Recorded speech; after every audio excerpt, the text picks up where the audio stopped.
인사 모든 건 내려놓고 우리 찬양 드리고 가기 시작합니다. 내가 주 인사는 모든 건 내려놓고 내 주 대신 주 앞에 나가 내가 사랑했던 모든 건 내려놓고 주님만 사랑해. 주 사랑 멋진 풍랑에도 깊은 바다처럼 나를 잠잠케 해. 주 사랑 내 영혼의 반석 그 사랑이 애써리. 아멘. 기도하겠습니다.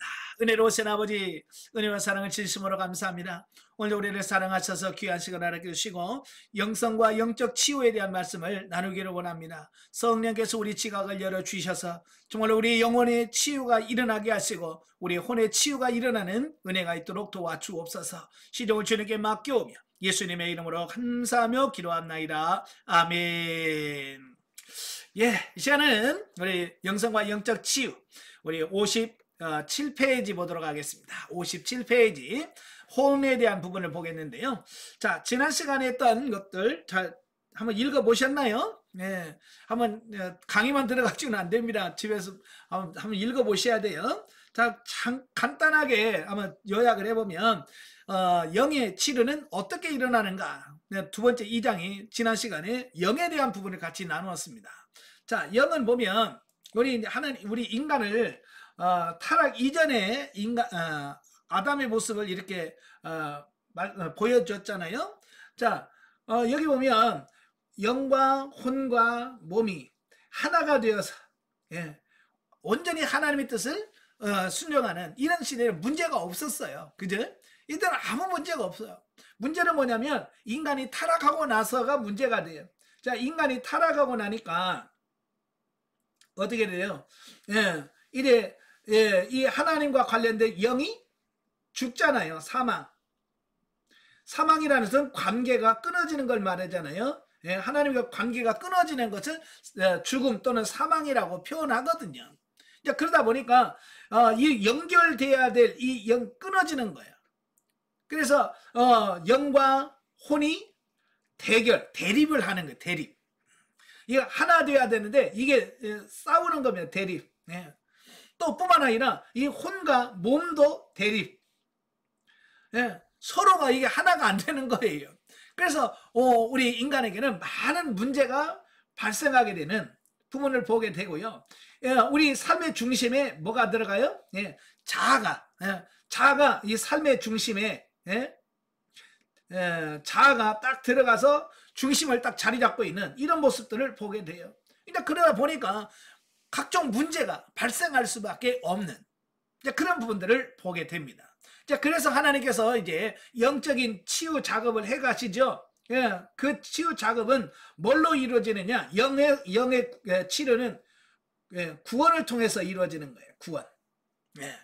그래서 지난 시간에 하나님의 우리는 구원받기를 원하고 구원받은 사람은 확신을 가져야 되고 확신을 가진 사람에게는 하나님께서 보장해 주시고 또 그리스도를 우리의 중심에 영접해야 되고 영접한 다음에는 하나님을 전적으로 의탁하며 하나님께서 전적으로 항복하는 그런 삶이 나와야 된다. 이걸 지난 시간에 말씀을 드렸어요. 그런데 우리의 삶에 여전히 자아가 중심에 들어와 있잖아요. 그죠? 왜 자아가 중심에 있다고 그랬어요? 너무 뭐하기 때문에? 바쁘기 때문에. 너무 바빠서 예수님이 나의 삶의 중심에 올 수가 없는 거예요. 제가 세탁기 비유를 들었잖아요. 그죠? 세탁기를 막 세게 돌리면 전부 세탁기 가해로 옷이 다 붙잖아요. 마찬가지로 우리의 삶이 너무 바쁘다 보면 그 바쁘기 때문에 예수님이 우리의 삶의 중심으로 들어올 수가 없는 거예요. 그래서 하나님께서는 이 삶의 바퀴를 멈춘단 말이에요. 그래서 사업하시는 분들은 사업이 망하게도 하시고 또 건강하는 사람 갑자기 몸을 아프게 해서 꽉 누워있게 한다든지 뭐 이렇게 함으로써 멈춰 있으면서 예수님이 나의 삶의 중심으로 오도록 하는, 그래서 고난이 축복이 되는 거예요. 아시겠죠? 자, 지난 시간에 여기까지 했어요. 자, 오늘은 이제 57페이지로 넘어가겠습니다. 자, 57페이지는 이제 혼에 대한 말씀이 나오는데요. 자, 혼은 심리적 기능들을 살펴보면서 자아가 중심이 되어 있는 한 사람이 마주치게 되는 필요와 장애들을 살펴보기로 하자. 그러니까 예수님 중심이 돼야 되는데 예수님 중심이 안 되고 여전히 자아가 중심이 된 사람들은 어떤 현상이 일어나는가라고 하는 부분이에요. 이게 혼에 많은 문제가 발생하게 돼요. 자, 그 56페이지 보시면 도표 4를 한번 보세요. 자, 도표 4를 보면 자아가 중심이 된 사람들의 그 혼에 어떤 문제가 발생하는가라고 하는 부분을 여기서 말씀해 주고 있어요. 네. 이제 혼에 대한 문제가 발생하는데 첫째가 뭐냐? 열등감이에요. 첫째, 열등감. 자, 열등감이 뭐예요? 열등감이 뭐냐면 자기를 남보다 못하거나 무가치하게 자기를 낮추는 어떤 자기를 낮게 평가하는 어떤 그런 부분을 열등감이라고 그래요. 그래서 열등감 있는 사람은 항상 나는 못해요, 나는 부족해요, 나는 뭐예요 라고 자꾸 자기를 부정적으로 이야기하는 사람들을 보면 대부분이 뭐냐면 열등감이 있는 사람들이에요. 교회에서도 그러잖아요. 아이고 권사님 이번에 왜 여전도 회장하시죠? 그러면 아이고 나는 능력이 없었어요, 나는 부족해서 못해요, 뭐 이런 분들이 있잖아요. 예, 겸손한 것 같은데 어쩌면 열등감이 굉장히 많은 사람들이 주로 그렇게 많이 하는 걸 봐요. 자, 이 열등감, 먼저 열등감이라는 학명을 살펴보자. 이것은 대부분이 아니더라도 많은 사람들에게 적잖게 고통을 주고 있다라고 하는 거예요. 그 어떤 사람들은 그 열등감이 매우 심해져서 대인관계에 있어서 지장을 받게 된다라고 하는 겁니다. 또한 어떤 일을 할 때 업무에 많은 장애가 된다 그 말입니다. 예, 왜냐하면 자기가 마땅히 해야 되는데 난 부족해요, 나는 못해요 라고 해서 그 일을 추진하지 못함으로 인해서 대인관계뿐만 아니라 어떤 직장에서 일하는데도 많은 어려움을 겪게 되더라라고 하는 것을 보게 돼요. 그럼 진짜 못해서 못하느냐? 아니요, 잘해요. 잘하는데 늘 자기는 부족하다고 느껴지고 열등하다고 생각하는 어떤 이런 부분인 거죠. 예. 그래서 생각과 감정이 잃지 않는, 예. 그래서 항상 지식적으로는 자신이 열등하지 않다라는 것을 알고 있지만 감정적으로 늘 열등하다라고 느낀다라고 하는 겁니다. 예. 저도 굉장히 열등감이 없는 것 같은데 저도 열등감이 참 많거든요. 그래서 어딜 가든지 제가 하겠습니다, 제가 최고예요 라는 말을 못해요. 네. 그래서 늘 저는 못해요, 저는 부족해요, 어딜 가든지 항상 제 입에는 그런 말이 나왔거든요. 나는 그게 겸손한 줄 알았거든요. 근데 이 책을 보다 보니까 그건 겸손이 아니고 열등감에서 나온 거라는 거예요. 그래서 깨달았어. 제가요 서울에서 강사로 사역을 하면서 제가 찬양 인도를 했거든요. 찬양 인도를 하니까 많은 분들이 그래요. 목사님 찬양 들으면 너무 좋아요. 근데 저는 이해가 안 되는 거예요. 제가 그렇게 잘해요? 그게 은혜로워요? 이게 내가 찬양을 하면서도 다른 사람은 은혜롭다는 거야. 그래서 뭐라고 말하냐면 그 찬양 좀 녹음해서 달라는 거야. 녹음해서 달라는 거야. 근데 제가요 너무 부끄러운 거야. 제가 감히 내가 무슨 찬양을 녹음해서 줘요, 내가 나 같은 거 뭔데 라고 해서 산사코 거부를 했어요. 그랬더니 이제 매주 이제 목요일마다 제가 찬양 인도를 오후 시간에 찬양 인도를 하면 그 훈련을 해서 그 찬양을 녹음해 가지고 찬양만 녹음을 해 가지고요 2주 하면 양면으로 복사를 해서 서점에서 팔았어요. 그 훈련을 서점에서 팔았어요. 근데요 꽤나 그게 인기가 많은 거예요. 이거 해놓으면 많은 분들이 그 테이프를 사가는 거예요. 그래서 나도 신기해가지고 그 서점에서 일하시는 권사님한테 이거 몇 개나 팔려고 그래. 많이 나가요, 목사님 인기가 좋아요. 그래요? 저도 거기서 내가 잘하는지 그때 알았다니까. 그런 거예요. 그러니까 저도 굉장히 열등감이 없는 것 같은데 나도 열등감이 있더라고 말이에요. 여러분도 그래요. 그렇게 이게 열등감이 많고 적으면 약간의 차이는 있지만 그 사람마다 이런 약간의 차이가 있지만 열등감이 있더라는 거예요. 예, 그래서 그런 사람들은 어떤 방법으로든지 반드시 열등감을 보상해야 하기 때문에 매우 심각한 정서적 문제가 생기기 마련이에요.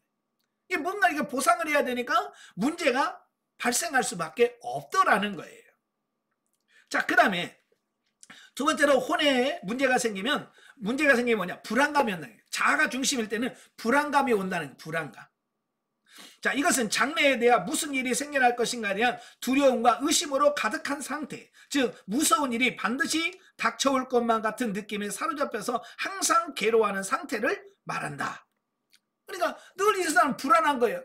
혹시라도. 그래서 이분들은 늘 하지도 않아야 될 염려를 늘 하는 거예요. 그러니까 가면서 이 차 사고 나면 어떡하지? 뭐 이런 거 있잖아요. 사고도 안 났어.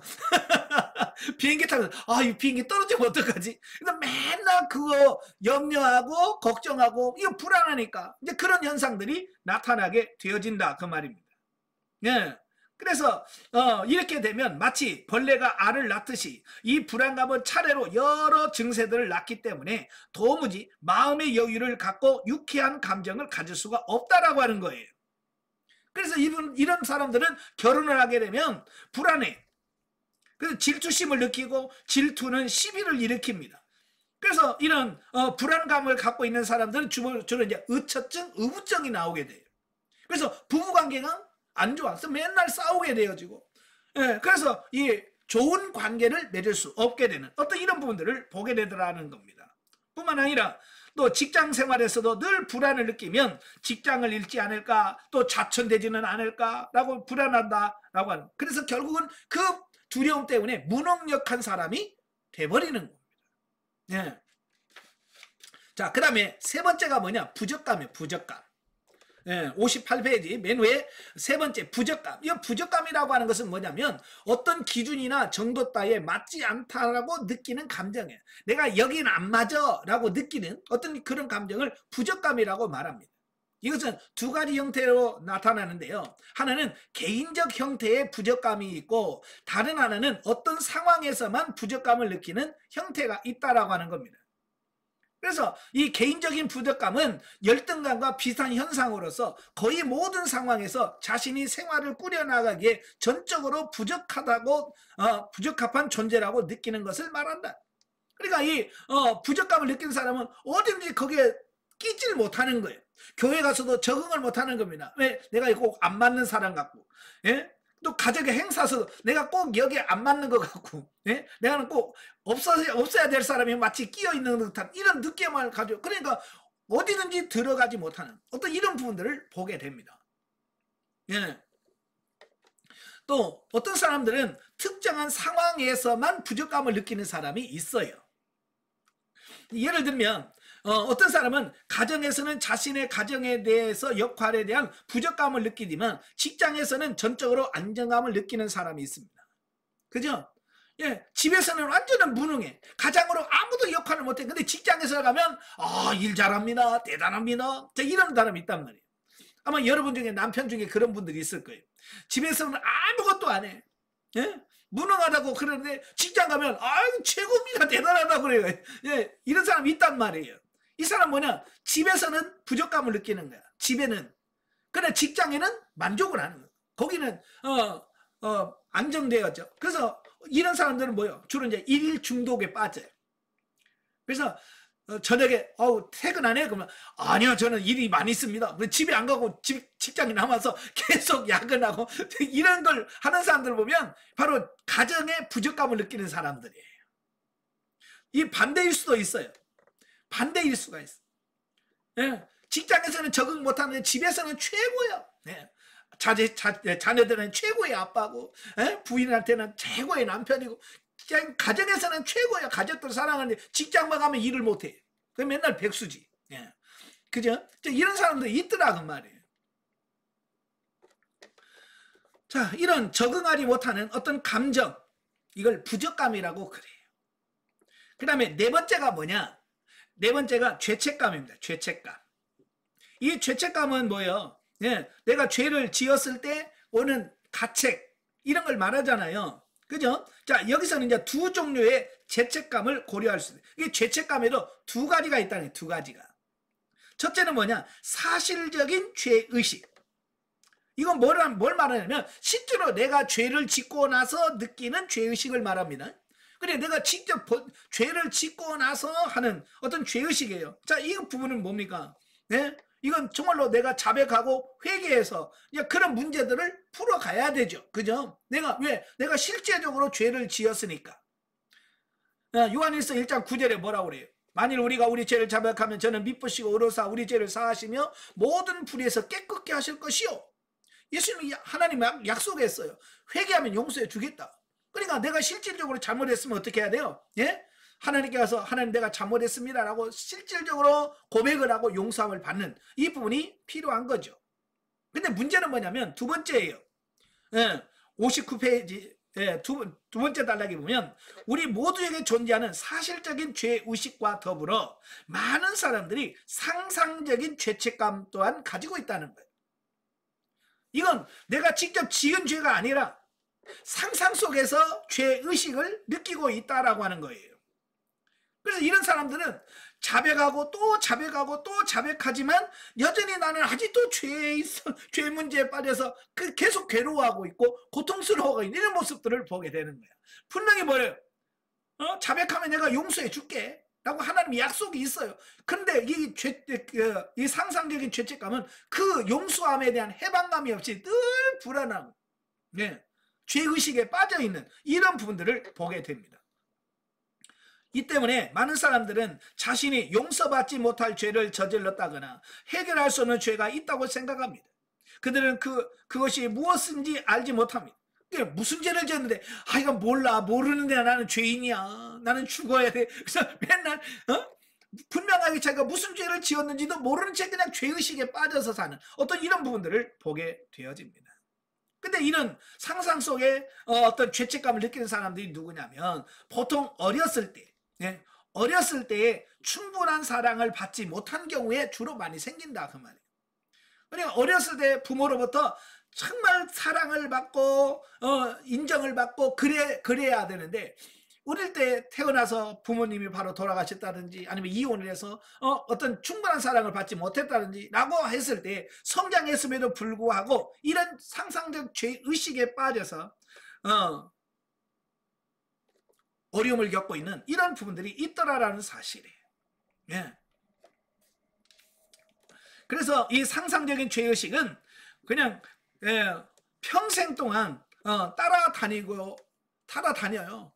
그래서 갑자기 잘 생활하다가 갑자기 어떤 죄의식에 빠지면 가출을 하기도 하고 더 못하면 막 술이라든지 이런 것에 빠지기도 하고 이제 그런 현상들이 일어나더라라고 하는 사실입니다. 예. 자, 넘겨서 60페이지 보시면 두 번째 단락 마지막 범죄인 염려, 의심, 두려움에 대하여 생각해 보자. 정신적으로 혼란되어 있을 때는 염려하기가 쉽다. 그러나 하나님의 말씀은 뭐라고 그러냐면 아무것도 염려하지 말라고 기록되어 있습니다. 그죠? 아무것도 염려하지 말고 모든 일에 기도와 간구로 너희 구할 것을 감사함으로 하나님께 아뢰라. 그죠? 여러분 상담 받으면서 걱정하지 마세요. 그런데 어때요? 계속 걱정해요, 안 해요? 염려하지 마세요. 그런데도 그러고 또 염려해. 네, 걱정하지 마세요. 네, 그러고 또 걱정하고. 자, 왜 그럴까라고 하는 거예요. 예. 대부분의 사람들이 이 하나님의 말씀 너 염려하지 말고 그냥 감사함으로 구해 내가 줄게라고 함에도 불구하고 그 말씀까지 다 암송까지 하고 있어. 그럼에도 불구하고 염려를 하더라는 거예요. 예. 그래서 또 염려하면 그냥 염려로 끝나는 게 아니라 염려가 뭘로 생기냐? 의심이 또 솟아나게 돼. 그러니까 이게 하나가 아니라 그 하나로 인하여 연거푸 계속 따라오는 것들이 있어요. 예. 그래서 의심이 솟아나고 또 다른 사람들은 정말 나를 사랑할까? 하나님께서 정말로 살아 계실까? 하나님께서 정말로 우리의 필요한 것을 채워주실까? 라고 하는 의심하며 안달하며 초조하기 시작합니다.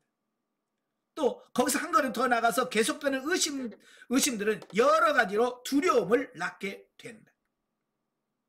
예. 또 그 두려움 속에서 뭐가 돼요? 공포감이 형성이 되어지는 이런 부분들을 보게 돼요. 그러니까 이거 혼적인 부분들은 계속 이게 우리가 감자 이렇게 뚝 이렇게 뽑으면 줄줄이 따라오듯이 이렇게 같이 따라오는 그런 부분들을 보게 되어집니다. 예. 그래서 여러분 고소공포증이라든지 무슨 공포증이 있잖아요. 그죠? 자, 이런 부분들은 어디서부터 시작되냐면 염려부터 시작이 돼. 떨어지면 어떡하지? 이런 거 있잖아요. 여기서 떨어지면 어떡하지라는 그 공포, 두려움, 그것이 의심이 생겨. 예. 그래서 이런 분들은 심지어는 심하면 엘리베이터도 못 합니다.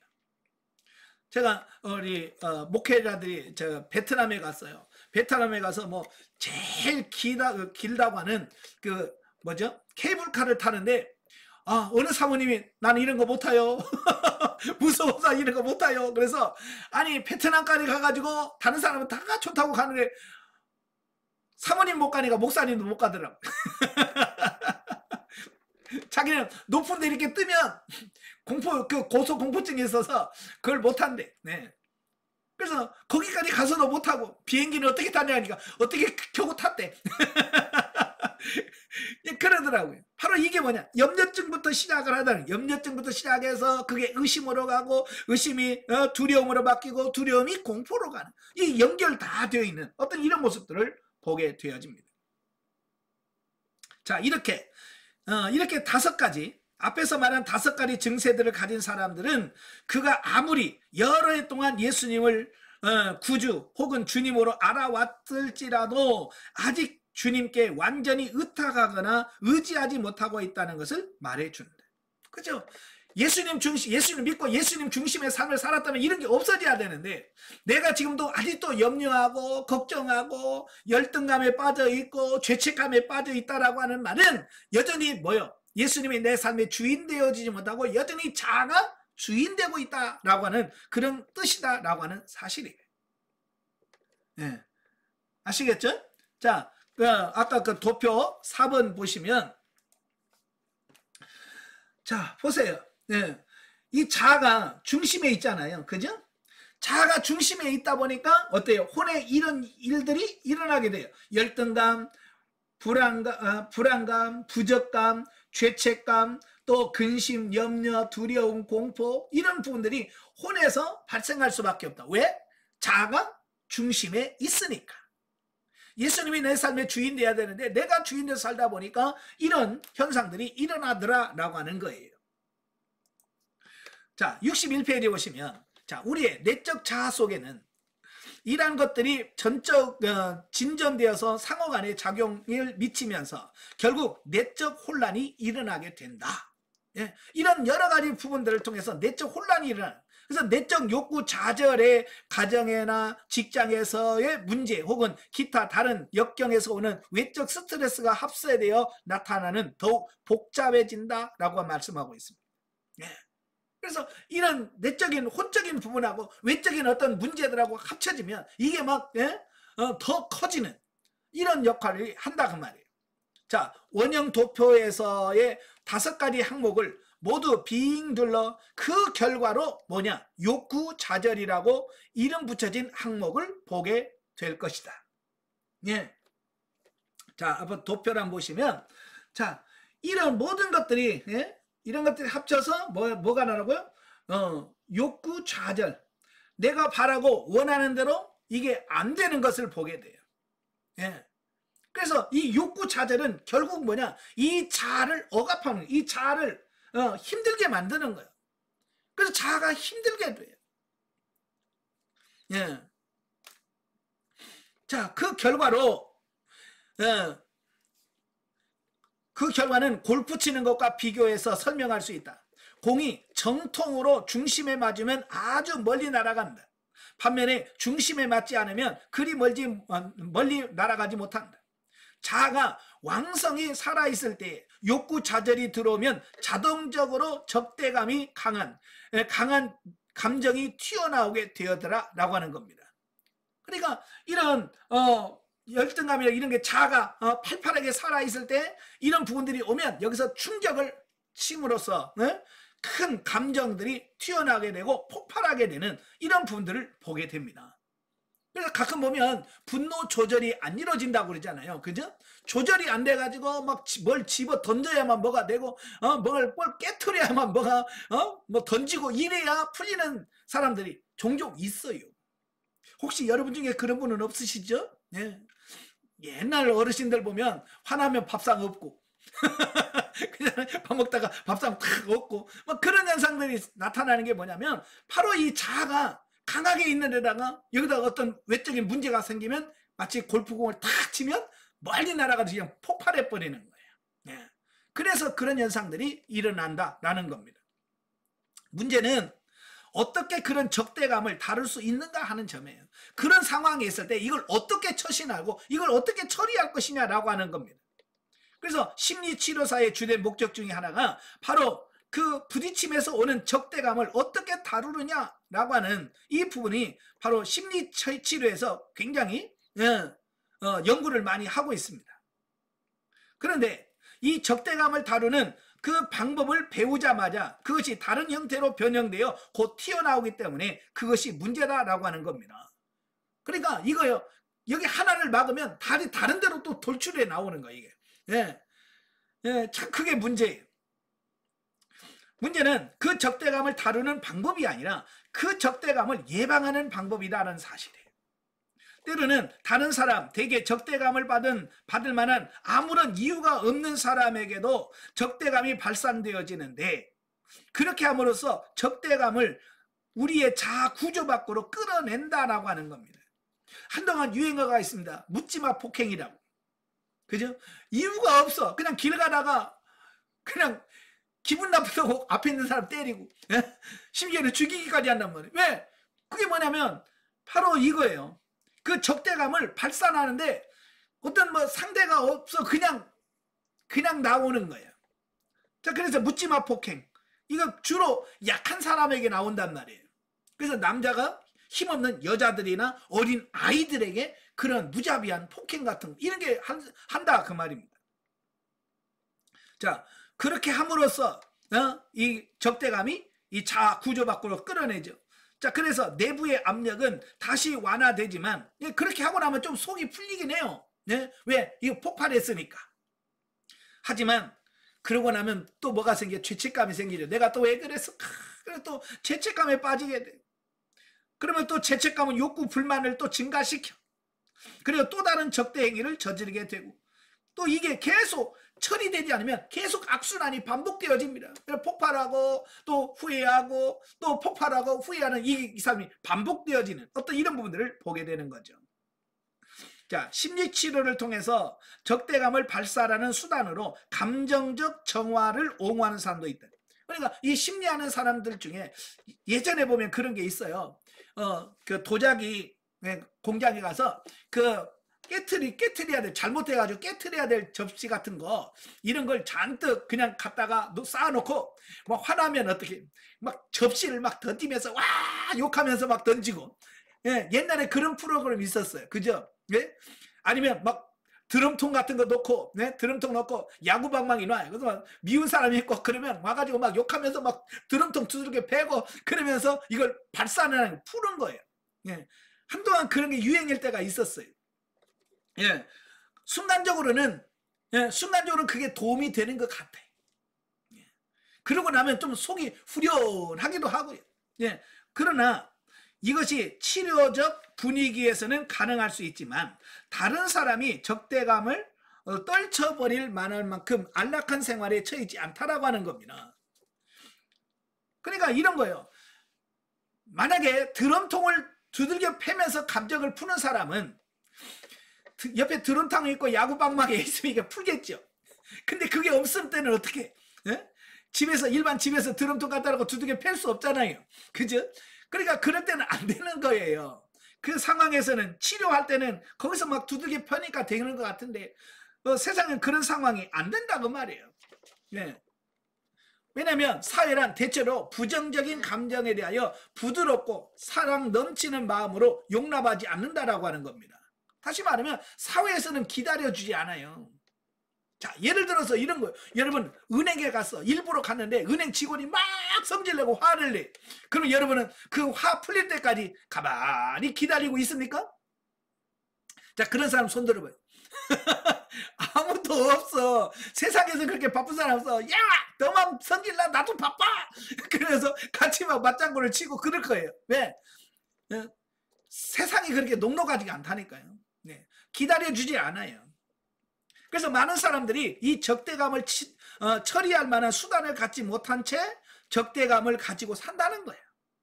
그러니까 이 꿍꿍 하다 보니까 결국 뭐가 생겨? 병이 생겨버리는 겁니다. 예. 많은 사람들이 이걸 풀지도 못하고, 그 푼다고 해도 다른 사람들에게 적대감, 폭력을 행하면서, 묻지마 폭행하면서, 그 순간에 그게 풀려나는 어떤 이런 부분들을 보게 되는 거예요. 그래서 이 적대감을 마음에 품고 있으면 그림에서 보는 바와 같이 갈등이 두 방향 중에 어느 한 방향으로 움직인다 그 말이에요. 예. 자, 보세요. 자, 그림을 보시면, 자, 욕구 좌절이 오잖아요. 욕구 좌절은 자아를 충격을 줍니다. 그러면 자아는 이 적대감을 발산해요. 예. 적대감을 발산하는데 그 적대감은 둘로 영향을 끼친다 그 말이에요. 우리에게 감정에 영향을 주거나 마음에 영향을 주거나 이 둘 중에 하나에다가 영향을 주게 돼 있더라는 거예요. 예. 그래서 이 갈등은 둘로 나뉘는데요. 자, 마음에 영향을 미치거나 감정에 영향을 미친다. 자, 마음에 영향을 미치게 될 때는 다음과 같은 몇 가지 현상들이 드러나요. 그 적대감이 우리의 마음에다가 영향을 주면 그 마음에 여러 가지 문제가 발생하는데, 첫째가 뭐냐? 환상이에요. 환상. 자, 어떤 사람은 일이 이렇게 됐으면 좋겠다라고 상상하는데 온 시간을 허비한다. 왜냐하면 이 사람은 이 적대감이 그 마음으로 오면 늘 머릿속에다 상상이 돼. 왜냐하면 실제가 안 되니까. 그러니까 이런 거예요. 실제로는 어떤 사람을 미운데 가서 그 사람 미운 사람을 팰 수도 없단 말이에요. 그러니까 어때요? 상상 속으로 계속 여기서 머릿속으로 그 사람에 대해서 막 그냥 사고나 나라 하면서 그 사람에 대해서 상상 속에서 계속 그 사람에게 저주를 퍼붓는 어떤 이런 부분이에요. 네? 이런 현상들이 일어나게 되어지는 거예요.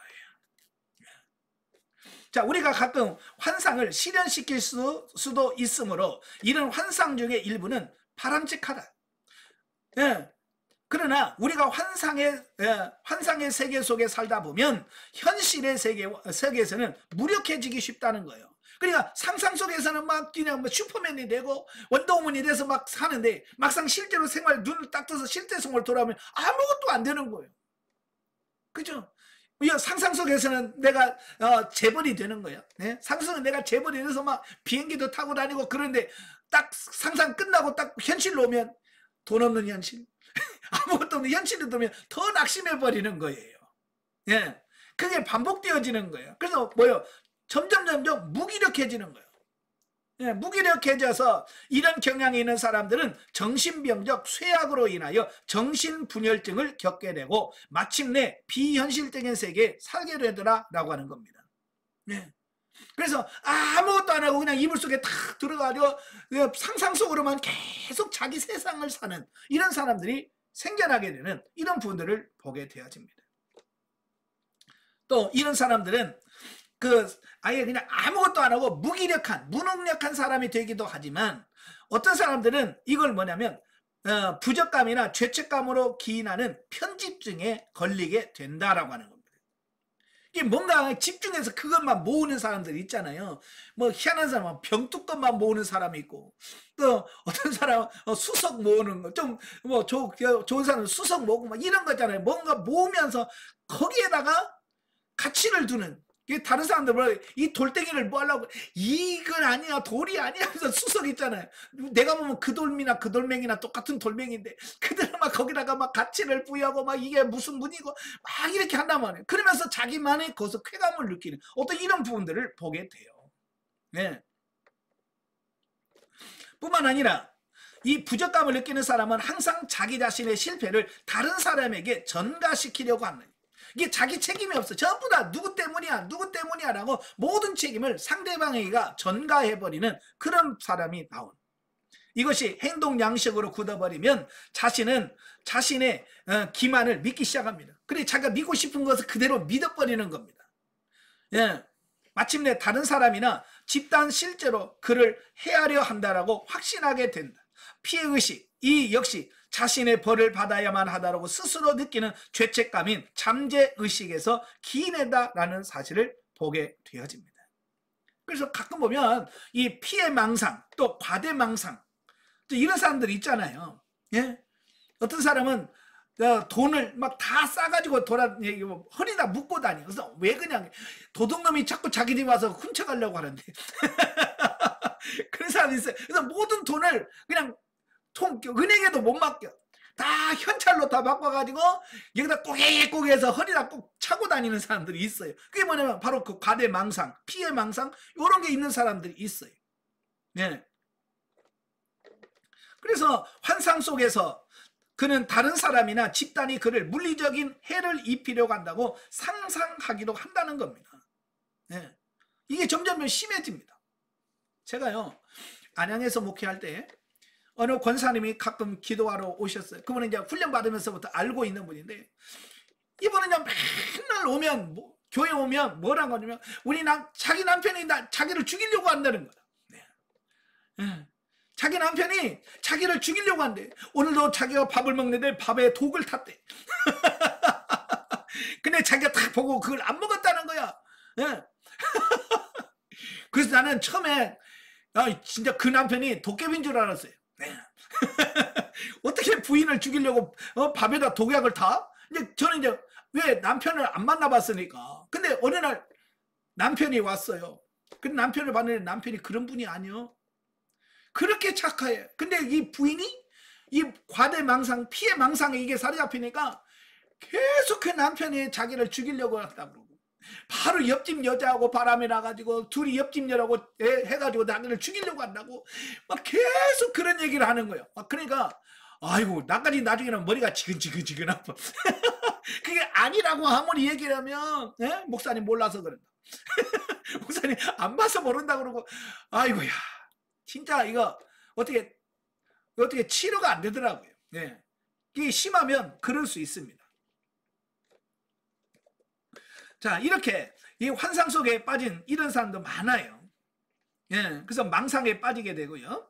예, 그런데 이런 사람들은 이 망상에 빠진 사람들은 또 결벽증이 일어나요. 그래서 막 계속 손을 씻어요. 네, 나가면서 씻고 들어오면서 씻고 또 막 씻고, 예? 막 30분씩 손을 씻고 있는 분들이 있잖아요. 네? 이제 그런 결벽증 같은 것들이 나타나요.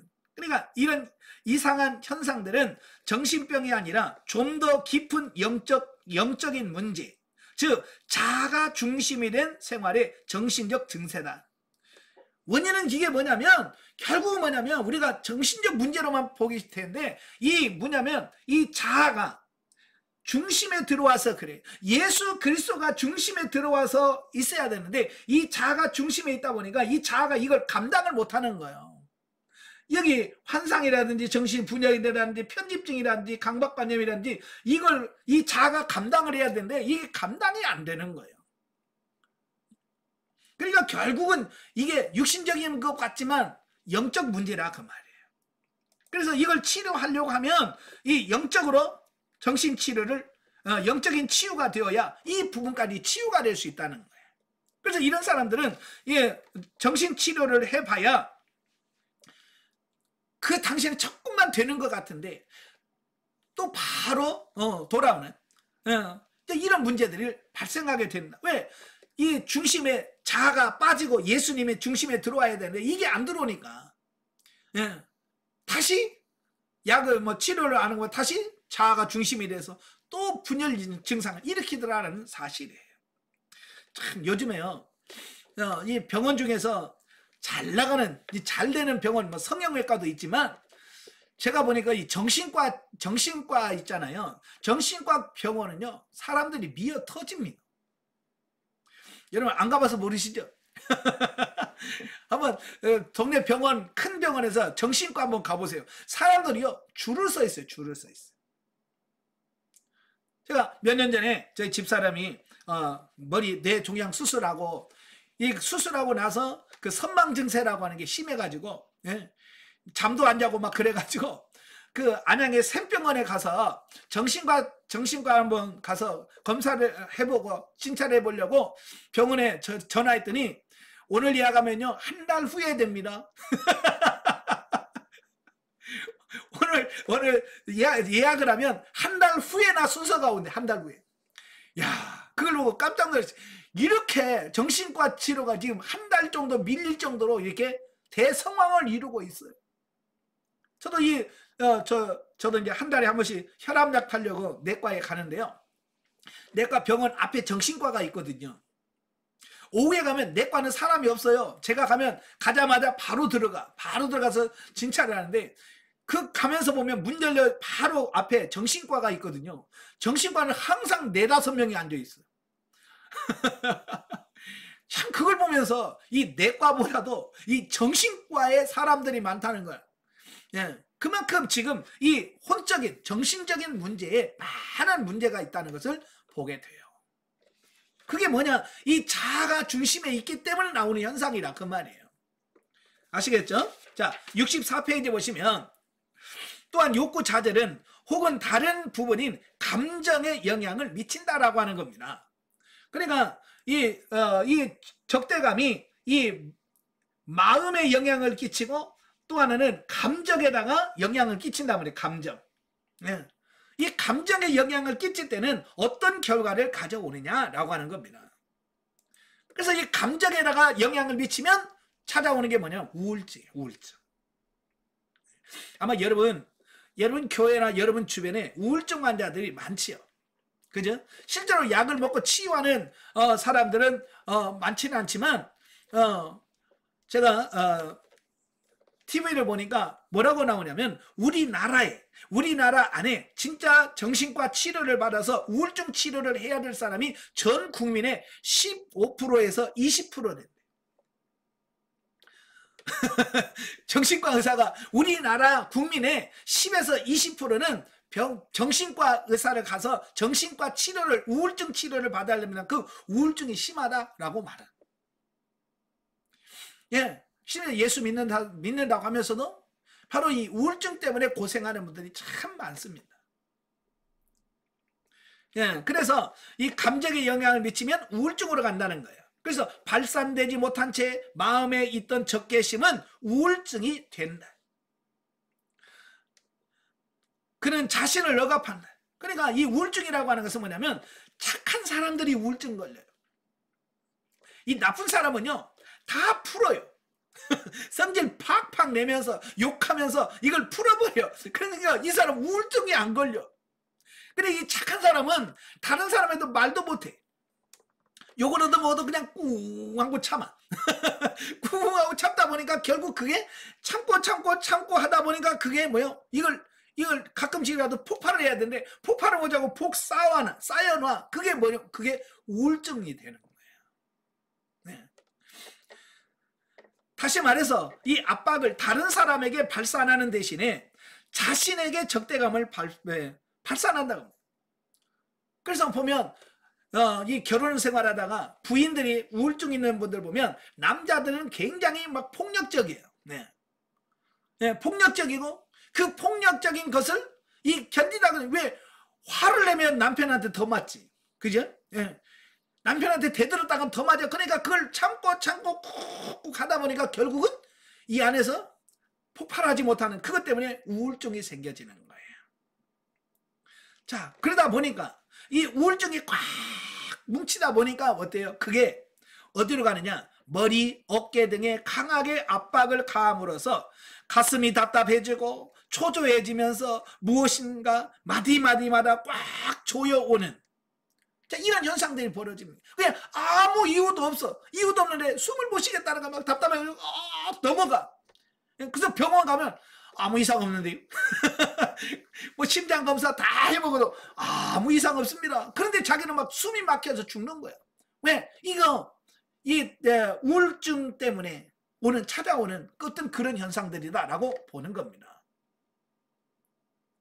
이것은 단순한 우울증으로 되기도 하지만 좀 더 심하면 반응적 우울증이나 조울증이라고 불려지는 상태가 되기도 합니다. 이제 우울증의 단계를 넘어가면 이제 조울증의 단계로 가거든요. 예. 그렇다고 하더라도 이것은 근본적으로 실제 정신적 문제가 아니면 좀 더 근원적인 문제의 한 증세에 불과하다라고 하는 사실이에요. 자, 그럼에도 항상 문제를 다루는 방식은 마음속에 꽉 눌려있는 불안이나 우울증 중에도 괴롭히는 어느 하나를 제거하려고만 애씁니다. 그래서 우리는 그거 막 어떻게 빼내면 되지 않을까라고 해서 자꾸 그것만 신경 쓴다 그 말이에요. 예. 그래서 이러한 불안과 우울증은 더 이상 견딜 수 없을 때까지 마음속에 머물러 있다가 마침내 심인성 증세 혹은 정신적 생리학적 증상으로서 신체에 나타난다라는 겁니다. 예. 그러니까 이 정신적인 우울증이 결국은 심인성, 그래서 우리 육체 몸에다가 영향을 끼쳐서 각종 질병을 갖게 되어진다라는 겁니다.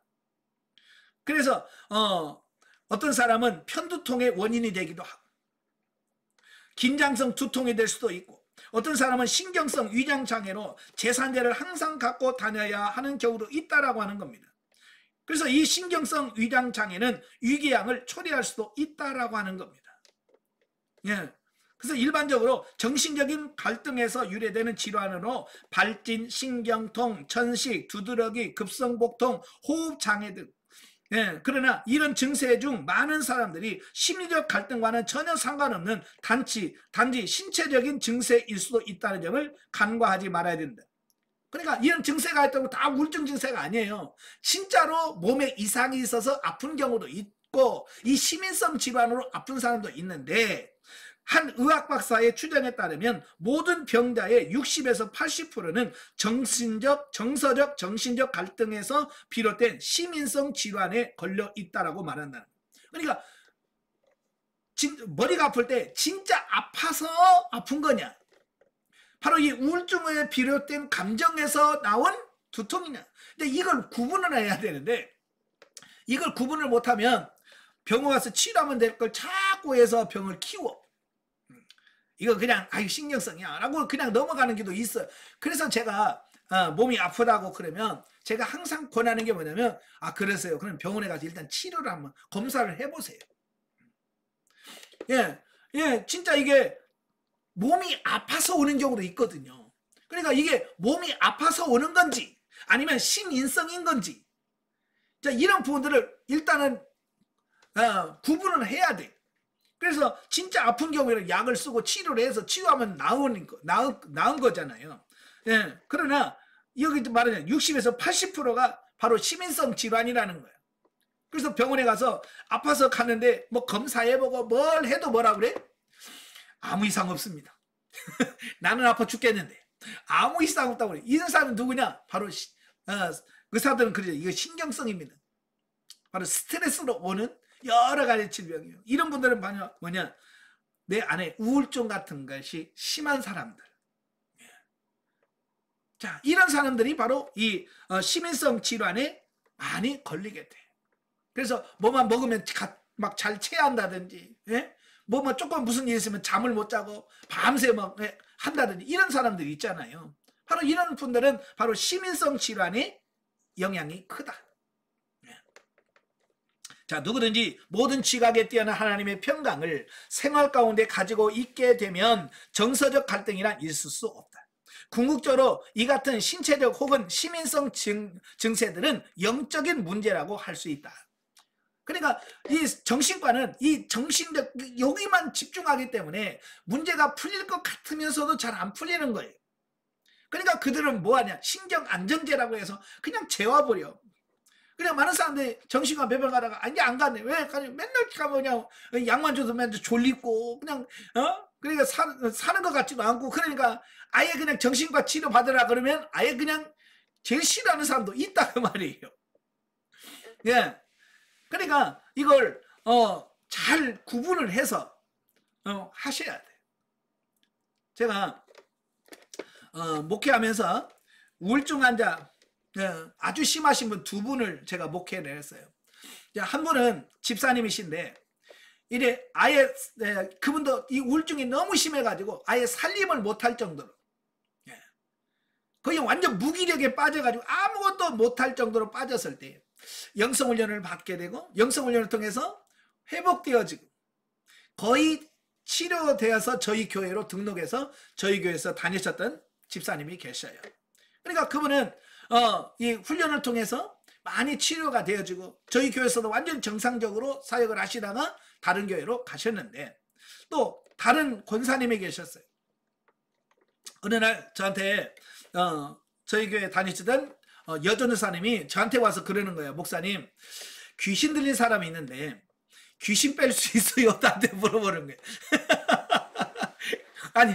아니 뭐요? 왜요? 그랬더니 자기가 아는 사람이 이 귀신 들려가지고 진짜 아무것도 못하는 그런 사람이 있다는 거예요. 그래서 그런 사람이 있는데 어때? 도와주고 싶은데 귀신을 빼야 될 것 같다는 거예요. 그래서 그러냐, 일단 데려와봐라. 네. 만나 봐야 봐야 상태를 봐야 내가 알겠다. 그랬더니 모시고 왔더라고요. 권사님이라고 하는데 진짜 완전히 눈에 초점도 없고 뭘 의욕도 없고 아무것도 없는, 그래서 살림도 전혀 못하는 거야. 그냥 신호가 와서 살림 다 해주고, 그냥 살아만 있는 거예요. 사는 자체가 없는 거예요. 멍해가지고 있어요. 자, 그래가지고 이렇게 보니까 이건 귀신의 역사가 아니고 귀신 들려서 그런 게 아니고 우울증이 너무 심한 거예요. 이제 우울증이 너무 심하다 보니까 자기 의지가 없잖아요. 그죠? 여기 뭘 해야 되겠다는 의지가 없으니까 가끔 환청도 들리고 막 그런 거예요. 이거 완전 귀신 놀이터죠. 놀이터가 돼버린 거예요. 여러분들은 이 혼이 마치 이 세상의 경찰과 같은 역할을 하거든요. 우리 있는 혼이 귀신의 역사가 들어와서 가면 이 혼이 딱 정제를 해서 그걸 막아주거든요. 경찰 역할을 해서 그걸 막아주는데 이 우울증이 심하거나 그런 사람들은 이 혼이 제 역할을 못 해버려요. 그러니까 귀신이 들어와서 뭘 해도 그냥 그게 나쁜지 좋은지 이걸 구분을 안 하니까 얘가 막 돌아서 막 다 머리를 휘젓고 돌아다녀요. 그러니까 귀신의 역사도 있긴 하지만 이건 완전 귀신 들린 거하고 약간의 차이는 있어요. 와서 물어봐도 대답도 못하고 아무것도 못하는 거예요. 그래서 제가 같이 오신 신우한테 그랬어요. 일단은 병원에 가서 진찰을 해라. 그게 첫 번째. 가서 정신과 가서 진찰을 먼저 받아라. 그리고 약을 먹어라. 왜냐면 저런 상태에서는 뭐 아무것도 안 들어가니까 그죠? 뭔가 들어갈 수 있는 말씀이 듣는 뭐 들어갈 수 있어야 되는데 아무것도 안 들어가니까 치료가 안 되는 거예요. 그래서 일단 그 정신과 다녔다고 그래서 그러면 병원을 바꿔봐라. 계속 안 듣는데 가서 그렇지 말고 그러면 다른 병원을 가라. 그래서 다른 병원 가서 꼭 약을 먹어라. 그래서 다른 병원 가서 약을 먹고 오니까 조금 나아졌어요. 약을 안 먹을 때하고 먹을 때가 조금 낫더라고요. 그래서 이제 대답은 해. 처음에 와서 대답도 못했는데 일주일 하고 오니까 대답은 해. 그래서 그다음부터는 제가 숙제를 내드렸어. 뭐 숙제라고 해서 거창한 내는 게 아니고 하루에 찬송가 5곡 듣기. 다른 거 안 시켰어. 그냥 카세트 틀어놓고 그냥 찬송가 듣기.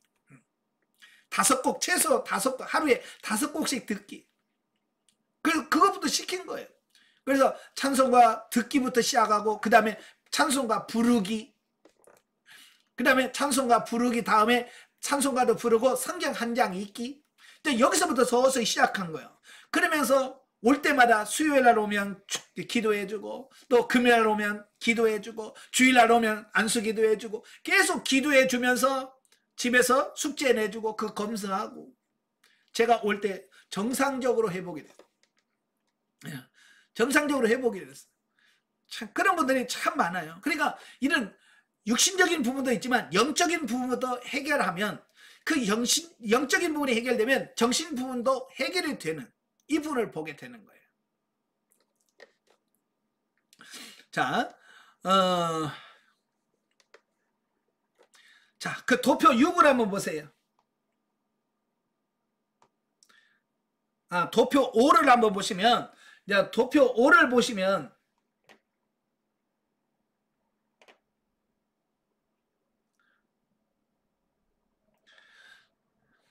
자, 도표 5를 보시면, 자, 보세요. 아까 그랬죠. 이 부분이, 우리 시민성이 되면, 긴장성 두통 또는 편두통, 위궤양을 주는 신경성, 위장, 두드러기, 피부 발진, 알레르기, 천식, 일부 신경통, 결장, 심장 두근거림, 호흡기 질환, 피곤, 불면증, 수면으로 도피, 긴장 항진, 강박, 이게 뭐냐면 시민성이란 말이에요. 예, 이 감정적인 이 부분이 바로 몸에다가 영향을 줘서 생기는 여러 가지 질병들을 보게 되어지는 거예요. 예, 그게 왜 온다고 그랬어요? 예, 이 중앙에 자가 있기 때문에 나오는 현상이라고 말이에요. 아시겠죠? 자, 자가 중심에 있기 때문에 나오는 거예요. 그래서 도표 6을 보면 그래요. 자, 도표 6을 보시면 어때요? 이제 중앙에 뭐가 있어요? 자가 물러나고 예수 그리스도가 중심에, 네, 자 중심에서 예수 중심의 삶으로 바뀌어지는 걸 말이에요. 예. 그러면 이 자가 물러났기 때문에 어때요? 이제 삶이 분노 뭐 이런 게 아니라 사랑, 동정, 이해심으로 바뀌어지게 되고, 그래서 어때요? 건강 또는 내 얼굴의 도우심, 건강이 회복이 되어지는 겁니다. 예. 회복이 되어져. 여러분도 보면 영성훈련 받고 어느 날 보면 뭐라고 그래요? 아, 권사님 얼굴 요즘에 많이 좋아졌어요. 그런 얘기 듣지요. 자, 바로 이런 거예요. 자 중심에서 영 중심으로 바뀌어지게 되면 그게 몸에 영향을 끼쳐. 예, 영향을 끼쳐. 여기서 전주에서 훈련 받으시는 권사님이 계시는데요. 처음에 왔을 때는요, 진짜 꼭 성격이나 감정 이런 것들이 바늘처럼 이렇게 서 있어. 그런데 영성훈련 받고 한 2년 정도 되니까요, 얼굴이 천사 같아. 그래서 옆에 있는 권사님이 저 권사님 얼굴이 그렇게 많이 바뀌었다. 예, 그렇게 편해 보인다는 말을 하거든요. 바로 이런 거예요. 이 중심이 자중심에서 영중심으로 조금만 바뀌어져도 그게 몸에 영향을 끼치는 겁니다. 그래서 얼굴 표정이라든지 얼굴 피부 색깔이라든지 이런 것들로 많이 영향을 주는 이런 부분들을 보게 되는 거예요. 자, 여러분도 이런 변화가 있어야 됩니다. 예. 자, 65페이지 밑에 보시면 요약하면 이런 모든 갈등들은 진전되고 계속 악화되는 근본 원인이 뭐냐? 자아가 아직도 삶의 중심에 있기 때문이다. 자아가 삶의 중심에 있기 때문에 이런 문제들이 발생한다 그 말이에요. 예. 이런 문제들은 어릴 때부터 계속된 것일지도 모른다. 아직도 계속되고 있다는 사실은 아직도 자아가 생활을 지배하고 있음을 의미한다. 여러분도 아직도 영성훈련 받으면서도 아직도 이런 긴장성 두통이라든가 이런 거 잠 못 자고 뭐 이런 스트레스 때문에 이런 것 때문에 아직도 뭐란 말이에요? 자아가 중심에 있다. 그 얘기라 그 말이에요. 그러니까 자아파세, 자아 죽어야 된다 뭐 이런 말을 아무리 들어도 여전히 자아가 굳건하게 딱 중심에 있으면 이게 치료가 안 돼요. 변화가 안 나타난다 그 말이에요.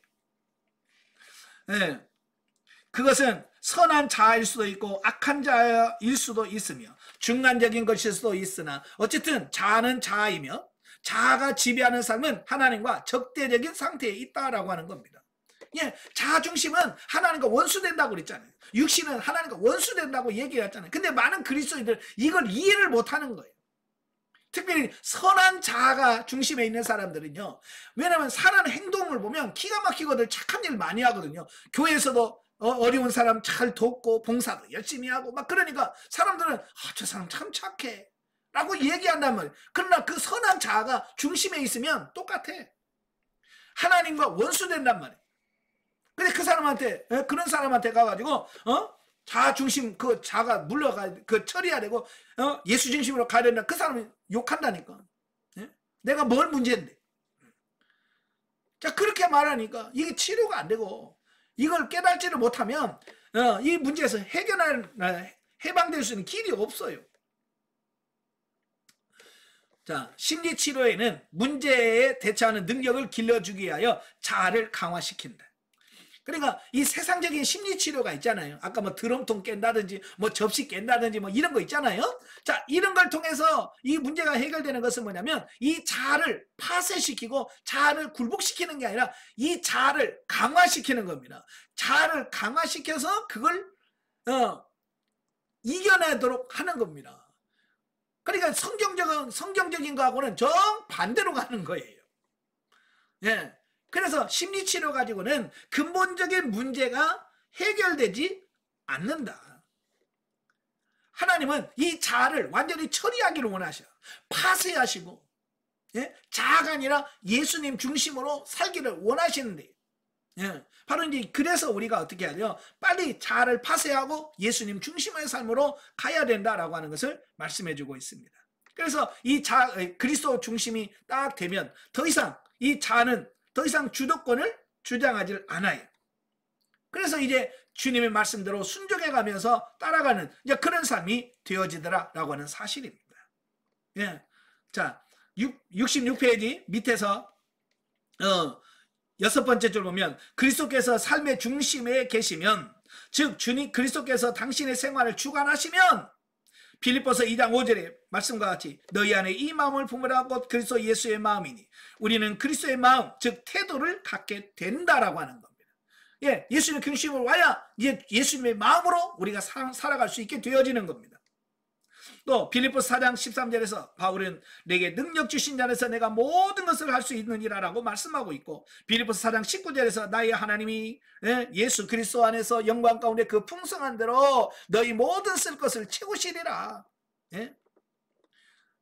세상의 상담자가 아니라 예수 그리스도께서 우리를 채워주실 것을 말씀해 주고 있습니다. 그래서 그리스도께서 생활의 중심에 계시면 완전히 자유롭게 생활을 주관하게 되므로 우리의 모든 필요를 채워줄 수 있게 된다라는 겁니다. 아멘. 예. 결론, 물론 그리스도께서는 불안감이나 부족감이나 죄책감을 느끼지 않으시며 염려하거나 의심하거나 두려워할 일도 없으시며 또 모든 것들이 생활 속에서 제거된다라고 하는 겁니다. 그러면서 근본적인 문제가 해결된다고 말이에요. 자, 이런 것들이 생활 속에 사라져 버리면 더 이상 욕구 자질이 생기지 않으며 욕구 불만이 없으므로 적대감을 가슴에 품지 않게 된다라고 하는 겁니다. 예. 그래서 여러분들이 어떻게, 제가 늘 상담하면서 감정을 십자가에서 처리해라. 분노의 감정이 있으면 그걸 처리해라. 그렇지 않으면 계속해서 남아있으면 계속 올라올 거다라고 말씀하죠. 그래서 1차 감정 처리, 2차 감정 처리, 3차 감정 처리, 4차 감정 처리, 계속해서 하나님께서는 이 올라오는 것들을 처리해 가셔서 그걸 근본적으로 없애는 작업을 해 가시는 겁니다. 근데 우리는 없애는 처리하지 않고 자꾸 참았잖아요. 예? 예. 성질 나는데 참아. 그래놓고 뭐라고 그래? 아, 내가 오늘 성질 잘 참았어. 오늘 내가 승리했어. 그런다면 하나님은 성질 참으라고 안 했어요. 처리해서 없애라고 그랬지. 예. 아시겠죠? 그래서 그리스도께서 중심에 계시면 외부로부터 스트레스가 생길 때라도 우리 중심에 계신 그리스도께서는 그에 대하여 적대감으로 반응하지 않으신다. 오히려 사랑과 이해와 동정으로 반응을 해요. 예. 그래서 더 이상 이런 정신적 갈등에서 하는 이런 증세들이 사라지게 된다라고 하는 겁니다. 그래서 가장 중요한 게 뭐예요? 자아가 중심에서 물러가야 되고 예수님이 우리의 삶의 중심이 오도록 하는 것, 이게 제일 중요하다. 자, 이걸 말씀해 주고 있습니다. 자, 물론 12장 궤양과 같은 신체 기관이 손상을 입었다라면 상처가 아물기까지는 다소 시간이 걸릴 것이다. 예. 그러나 경험에 의하면 긴장성 두통이나 신경성 위장 등 스트레스성 원인이 있는 여러 통증들은 곧 치료되는 것을 여러 번 보았다. 이건 급속도로 치료가 되는 거예요. 왜? 스트레스만 해결되면 스트레스로 오는 이 증세들은 금방 사라집니다. 모든 지각에 뛰어난 하나님의 평강이 생활을 지배하게 되면 점진적으로 극적으로든 간에 모든 것이 반드시 사라지게 될 것이다. 예. 시간적인 차이는 있을지라도 예수님이 나의 삶의 중심이만 되면 이런 부분들은 다 해소된다는 사실을 기억하셔야 됩니다. 중요한 것은 어떻게 하면 그리스도께서 내 생활의 중심에 올 수 있느냐, 예. 어떻게 하면 예수님이 내 삶의 주인이 될 수 있냐라고 하는 이런 부분이 중요한 겁니다. 자, 그래서 68페이지에 오시면 도표 7을 한번 보세요. 도표 7을 보시면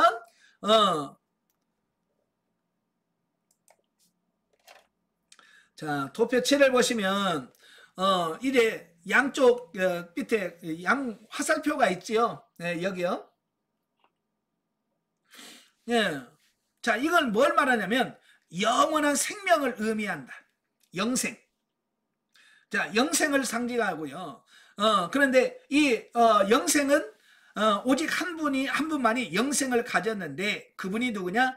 하나님이시라는 사실입니다. 따라서 영생은 사실상 그리스도의 생명이라고 하는 사실이에요. 그래서 그분은 베들레헴에 인간의 몸을 입으시고 베들레헴에서 동정녀 몸을 통해 탄생하셨다. 그렇지만 그분께서 그 몸에 사셨던 그 생명은 그분이 하나님으로서 항상 거하고 사셨던 생명과 동일한 생명이다. 그분은 약 33년간 인간의 몸을 입고 사셨다. 그리고 우리의 죄를 대신 지시고 십자가에서 이 생을 마치셨다. 그는 죽으시고 장사 지낸 바 되었다가 부활하심으로 다시 사셨다. 그렇게 그의 생명은 계속되었다. 예, 그러니까 이 창조부터 예수님은 영원 전부터 계셨고 또 영원까지 계시는 분, 시간에 초월하시는 이런 부분들을 보게 됩니다. 그분이 이 땅에 오셨고 그분이 이 십자가를 지심으로 우리의 모든 죄 문제를 해결해 주셨습니다. 예. 이걸 가리켜서 뭐라고 그러냐면 객관적 구속사라고 그래요. 예. 객관적 구속사라는 것은 나와 상관없이 삼위 하나님, 삼위 하나님이 이루신 구속사를 객관적 구속사라고 그래요. 예. 예수 그리스도께서 이 모든 것을 다 이루셨다라고 하는 사실입니다. 자, 그 후에 어떤 한 시점에 다른 사람, 각 사람은 육체의 출생을 통해 하나의 육신적 존재로 이 세상에 들어왔다. 예. 자, 다음 페이지를 보시면 도표 8이 나오게 되죠. 도표 8. 그 앞에 그 도표 7처럼 똑같고요. 예수 그리스도가에서 영생이시고, 자, 우리 사람이죠. 아담부터 시작하죠. 창조부터 얘 화살표가 아니에요. 화살표가 아니죠. 왜냐하면 창조라는 시작점이 있어요. 우리 인간은 창조라는 시작점부터 출발해요. 그래서 점으로 표시하고 있어요. 그래서 시간이 쭉 흘러갑니다. 흘러가요. 여기서 아브람도 있고 다윗도 있고 누구도 있고 다 있습니다. 그러다가 육체적으로 내가 태어나는 날이 있잖아요. 여러분 각자 생일이 있죠. 다 여러분 생일이 있잖아요. 바로 세상에 태어납니다. 태어나서 바로 예수 그리스도께서 성취해 놓은 그 영생과 내가 마주치는 이 부분으로부터 구원의 역사가 이루어지는 이 부분을 보게 돼요. 자,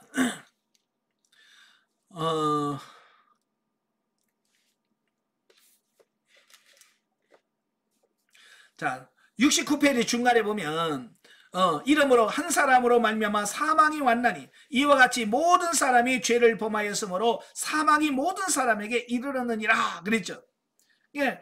아담 안에 있었으므로 아담이 범죄했을 때 우리도 죄를 지었어. 이걸 원죄라고 그래요. 그죠? 나 설악 안 따먹었어요. 여러분 따먹었어요? 안 따먹었죠? 근데도 우리는 아담 안에 있었기 때문에 아담이 범죄할 때 우리도 다 거기서 같이 범죄한 부분이 돼요. 이걸 원죄라고 그래요. 그래서 로마서 3장 23절에 보면 모든 사람이 죄를 범하였으며 하나님의 영광이 이르지 못했다고 그래요. 그 결과 로마서 6장 23절에 뭐라 했어요? 죄의 삭은 사망이요.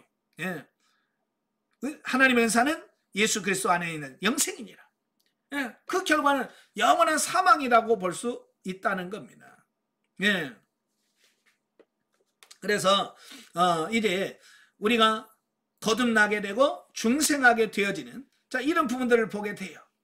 그래서 도표에서 화살표로 이동돼서는 고린도전서 1장 30절에 말씀하신 진리를 나타낸 것인데 너희는 하나님께로부터 나서 그리스도 예수 안에 있고 예수는 하나님께로서 나와서 우리에게 지혜와 의로움과 거룩함과 구속함이 되셨으니 라는 말씀이 바로 그런 것이다.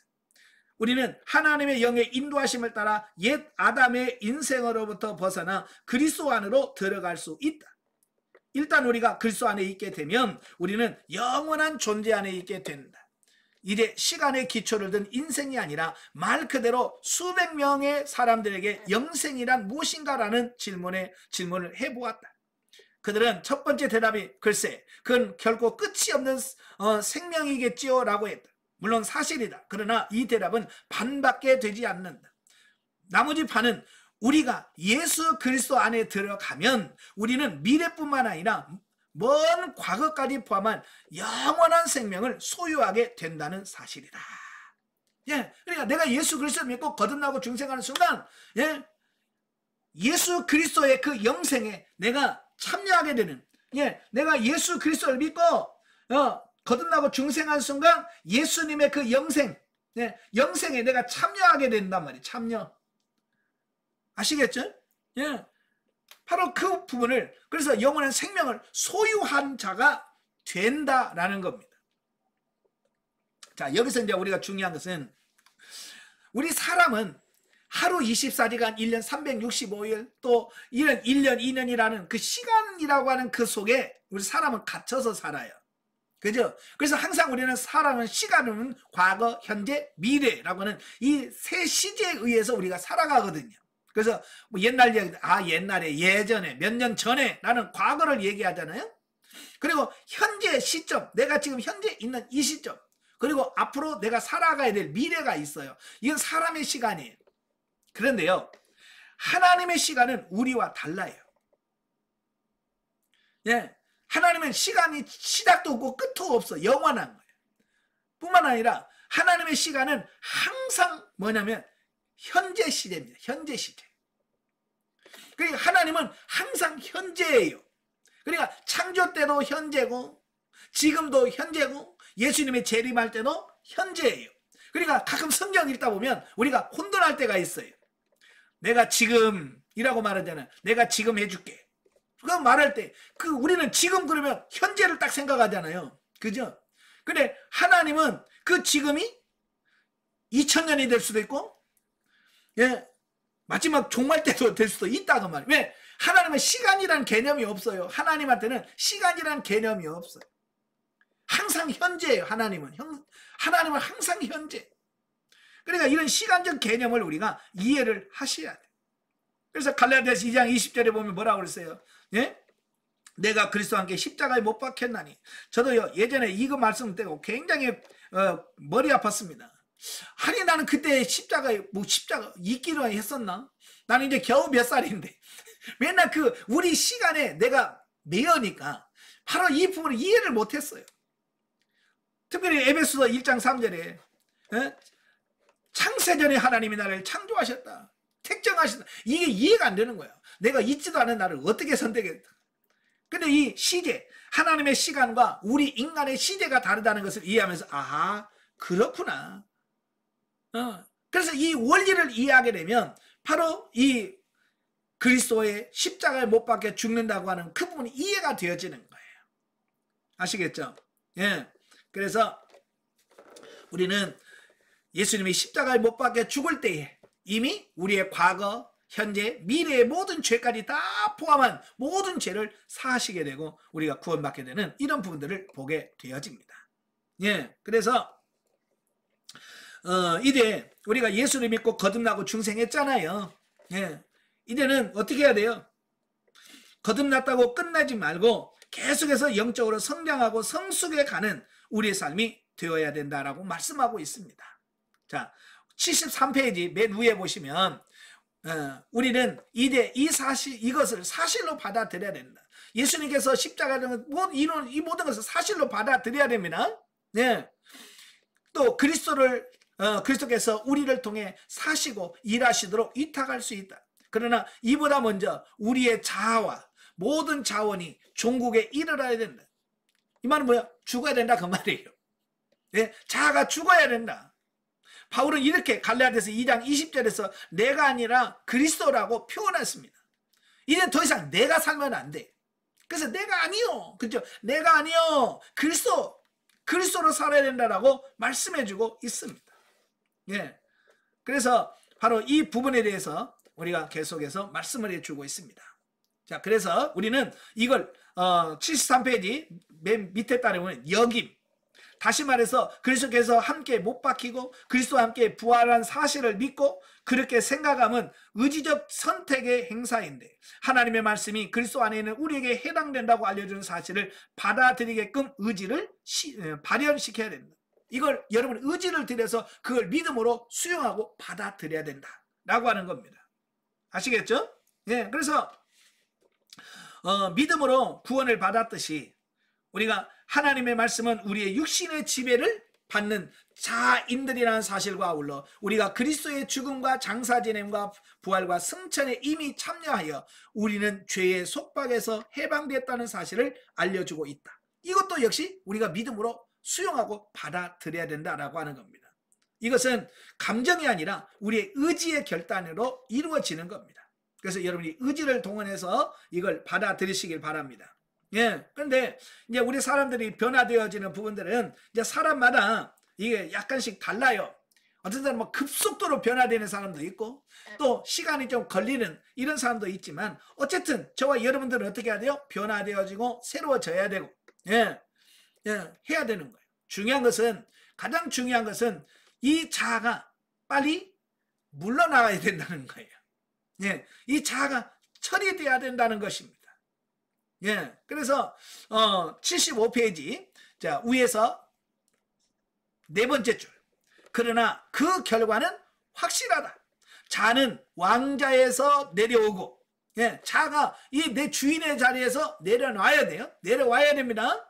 예, 그리고 이제는 그리스도께서 지배하고 다스려야 된다.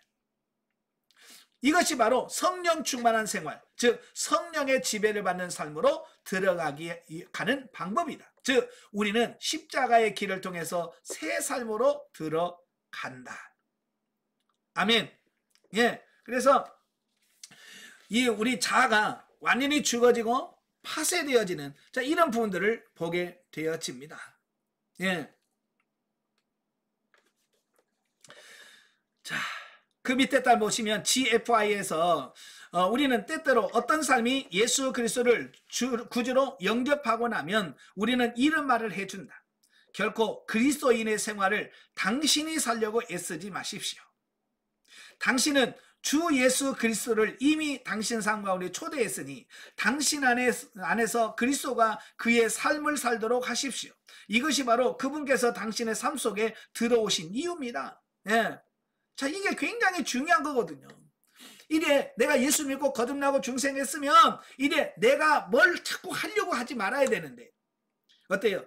이 자아가 자꾸 살아서 자기가 주인 돼서 막 내 삶을 끌어가고 싶어하는 이런 부분이 생긴단 말이에요. 그래서 이제는 뭐예요? 예수 그리스도께 모든 것을 이양하고 그분께 맡겨라 그 말입니다. 아시겠죠? 예, 주님이 하시도록. 근데 우리는 아직도 내가 주인 되고 싶다. 주님 가만히 계셔요. 내가 할게요. 이제 자꾸 내가 주인 노릇을 하려고 하는 어떤 그런 부분이 되다 보니까 우리가 변화가 잘 안 되는 어떤 이런 부분들을 보게 되어집니다. 그러다 보니까 이 자아가 자꾸 부담감을 갖는 거예요. 예. 그래서 우리가 이 예수님께 모든 것을 맡기고 우리가 좀 자유할 수 있는 이런 삶이 되어지면 좋겠습니다. 예. 아시겠죠? 예. 내용은 많고 시간은 짧고 그래서 열심히 하긴 했지만 여러분이 시간을 좀 내서 이걸 다시 한번 쭉 한번 읽어보시면 좋겠습니다. 아시겠죠? 자, 그래서 이제 우리가 이제 하나님 중심 그리스도 중심으로 살려고 하다 보니까 이제 주님을 나의 주인으로 모셔야 되잖아요. 그죠? 그 내가 주인으로 모시는 가장 중요한 방법이 뭐냐면 묻고 행하는 거예요. 예, 묻고 행하는 거예요. 이제 주님이 나의 삶의 주인이니까, 그죠? 주인이 나의 삶의 주인이니까 항상 주님한테 주님 어떻게 할까요? 예. 어떻게 하기를 원하십니까? 라고 주님께 항상 묻고 주님께서 말씀하신 대로 순종해 갈 때 정말 그리스도의 중심의 삶이 가장 빠르게 되는 방법 중에 하나가 뭐냐? 묻고 행하는 겁니다. 아시겠죠? 어때요? 잘 묻고 계신가요? 예. 잘 묻고 계신가요? 아니면 아직도 내 맘대로 사시나요? 내 맘대로 하시면 아직도 멀어요. 갈 길이 멀고요. 이제 잘 물으신다면 이제 주님이 나의 삶의 주인 되어서 나의 삶을 이끌어가는 영주님의 삶이 되어지는, 이게 빠르다는 것을 꼭 기억하시면 좋겠습니다. 집에서 한번 시간 나셔서 한번 쭉 다시 한번 읽어보시면 좋겠습니다. 기도하겠습니다. 은혜로우신 아버지 감사합니다. 정말 우리가 이 혼에 여러 가지 문제가 있어 자가 중심으로 되어지면 그로 인하여 많은 문제들이 발생한다라고 말씀합니다. 우리가 정신을 차리고 근신하여 깨어있게 하여 주셔서 이 자가 물러나게 하시고 그 자리에 예수님이 중심에 오셔서 나의 삶을 다스리고 이끌어가는 삶이 될 수 있도록 주님 도와 주옵소서. 이를 위하여 늘 주님께 묻고 주님의 뜻을 따라 순종해가는 우리 모두가 되어지게 하옵소서. 예수님의 이름으로 감사하며 기도합나이다. 아멘. 하나님께 드립니다.